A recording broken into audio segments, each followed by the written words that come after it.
श्री सद्गुरु महाराज की जय। परमाराध्य गुरुदेव की सूक्तियाँ में है, पाप पुण्य शुभ अशुभ, जिस कर्म को करने से अधोगति हो उसे पाप कहते हैं। पाप झूठ, चोरी, नशा, हिंसा और व्यभिचार नहीं करें तब ईश्वर की ओर जाएंगे। अगर कभी गलती से पाप करो तो बहुत पश्चाताप करो तथा ईश्वर से प्रार्थना करो कि हे ईश्वर, मुझ में शक्ति दो जिससे मैं इससे बच सकूं और स्वयं खूब मुस्तैद रहो। झूठ, चोरी, नशा, हिंसा और व्यभिचार, इन पापों को करते हुए कोई सज्जन होता है? तमाम संसार के धर्मों के लोगों से पूछिए, इन 5 पापों को करना सज्जन का धर्म है? कोई नहीं कह सकते। लहसुन खाने से गंध होती है, छिपती नहीं। उसी प्रकार एकांत में पाप करने पर भी वह प्रकट हो जाता है। कोई पूरी मिठाई खाने के लिए अपने मन को पाप में मत डुबाओ। धन को बुरी तरह कमाना यह आपको हानि में पहुंचा देगा। इसमें बहुतों को, बड़े बड़े को धक्का लगा। बुरी तरीके से कौन छुड़ावेगा? हम लोगों को विश्वास है कि ईश्वर भक्ति में जाएं तो बुरी तरीके से छूट जाए। जिस कर्म से आत्मा की उधरगति हो उसे पुण्य, तथा जिस कर्म से आत्मा की अधोगति हो उसे पाप कहते हैं। लोग यह समझते हैं कि पाप किया फिर पुण्य करने पर पाप कट जाएगा, किंतु ऐसा नहीं होता है। यहाँ यह हिसाब नहीं है कि 2 में से 2 घटाओ तो बाकी कुछ नहीं बचेगा। पुण्य का फल अलग तथा पाप का फल अलग भोगना पड़ेगा। ऐसा कोई नहीं जिससे कुछ पुण्य और पाप नहीं हुआ हो। कुछ लोगों से पुण्य अधिक और पाप कम होते हैं, वे ही भले कहे जाते हैं। किसी से पाप अधिक और पुण्य कम होते हैं, वे ही बुरे कहे जाते हैं।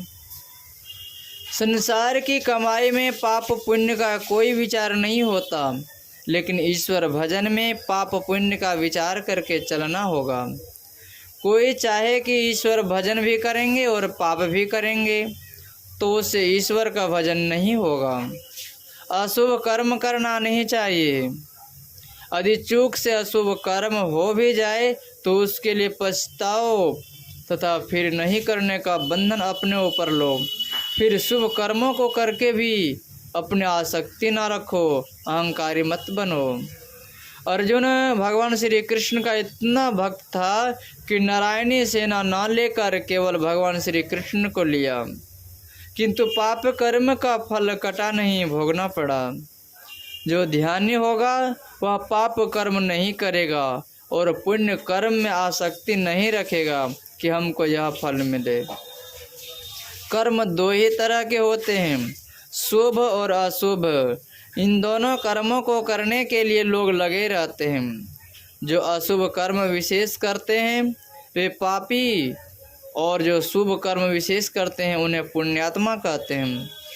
हमारे मुसलमान भाइयों के लिए 5 वक्त नमाज है।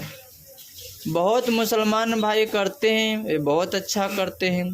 जो नहीं करते हैं वे ठीक नहीं करते, पाप करते हैं। जब तुम्हारे मन में पाप वृत्ति उदय न हो तब समझो कि पाप खत्म हो गया। जब तक पाप वृत्ति उठती रहे तब तक समझो कि पापों का नाश नहीं हुआ।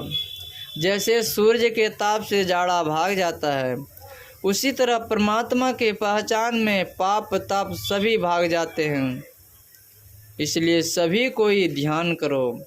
पापों से बचने से ईश्वर की ओर चलने में सहायता होती है। संसार में पूज्य होकर रहोगे और लोगों में प्रतिष्ठा होगी। सबको सब पर विश्वास होगा, सबका कल्याण होगा। संसार का मार्ग तो यह है कि यहाँ से कलकत्ता जाओ और कलकत्ता से यहाँ आओ, यह स्थूल मार्ग है।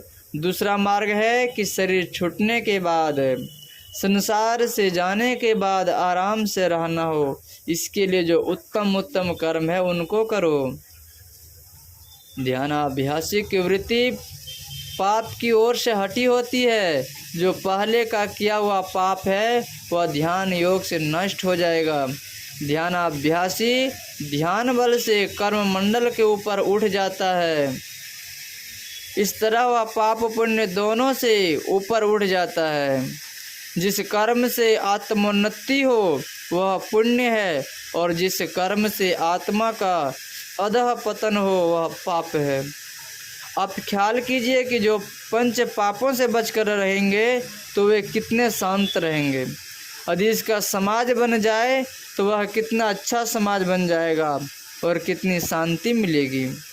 कोई बड़ा आदमी है, धन से बड़ा है, विद्या से बड़ा है, लेकिन झूठ बोलता है। उसकी धन संपत्ति के कारण लोग उससे झुकते हैं, लेकिन झुकने वाला का हृदय जानता है कि यह झूठा आदमी है, इसलिए उसके हृदय में उसकी प्रतिष्ठा नहीं होती। अतः झूठ मत बोलो। यदि कोई पाप करता है तो परमात्मा के सामने करता है, क्योंकि परमात्मा सब जगह है।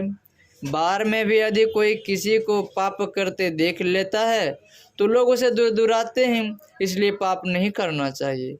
पाप से छूटना सभी चाहते हैं क्योंकि इसको दुखदाई समझते हैं, और पुण्य से छूटना नहीं चाहते क्योंकि यह सुखदायक है, लेकिन इसमें तृप्ति नहीं है, इसलिए इससे भी छूटना अच्छा है। पुण्य सुख में बांधता है और पाप दुख में बांधता है। दोनों बंधन ही है। पुण्य के फल को भोगते हुए लोग बहुत पाप करते हैं। जो धनी होते हैं, जो नहीं करने का वह करते हैं, जो नहीं बोलना चाहिए बोलते हैं। झूठ, चोरी, नशा, हिंसा और व्यभिचार, इन पांचों से जो नहीं छूटता है वह ईश्वर का ठीक ठीक भजन नहीं कर सकता। यदि एक ही बार इतना पवित्र नहीं हो सको तो थोड़ा थोड़ा पापों को छोड़ते जाओ। श्री सद्गुरु महाराज की जय।